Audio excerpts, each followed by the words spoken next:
पीछे छूट जाएगा। आर्टिफिशियल इंटेलिजेंस एक टूल मात्र है, इसलिए उसको कॉम्पिटिटिव टूल के रूप में नहीं बल्कि उसे कोऑपरेटिव टूल के रूप में देखा जाना चाहिए, ऐसा मैं मानता हूं।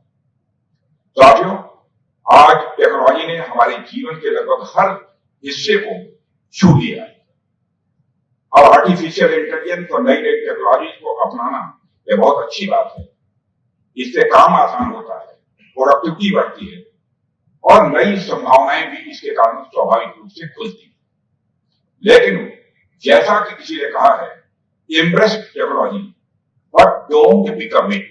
Embrace technology but don't become it, यानी टेक्नोलॉजी को अपनाइए लेकिन खुद को टेक्नोलॉजी मत बनाइए।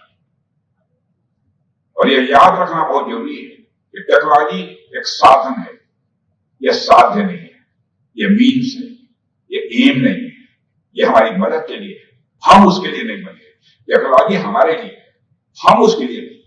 इसलिए हम सब नई टेक्नोलॉजी को अपनाते हुए अपने संस्कार, अपनी मानवता और अपनी संवेदना को बनाए रखते हुए आगे बढ़े, यही हमारी शुभकामना है।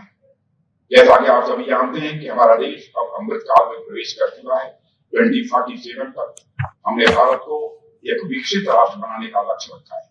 इसलिए आज के समय में भारत अपने इतिहास के सबसे निर्णायक दौर से गुजर रहा है और मैं यहाँ उपस्थित सभी नौजवानों से भी ये कहना चाहता हूँ, जिस प्रकार भारत का अमृत काल चल रहा है, ठीक उसी प्रकार यहाँ से निकलने के बाद आप भी अपने जीवन के अमृत काल में प्रवेश कर रहे हैं, यह बात आपके ध्यान में रखनी चाहिए। और साथियों, आने वाले 20-25 साल सिर्फ आपके कैरियर या प्रोफेशनल ग्रोथ को ही तय नहीं करेंगे, बल्कि एक राष्ट्र के रूप में भारत की डेस्टिनी को भी शेप करेंगे, बनाएंगे, ऐसा मैं मानता हूं। जिस एनर्जी, विजन और वैल्यूज के साथ आप यहां से निकलेंगे और वही आने वाले भारत की दिशा है।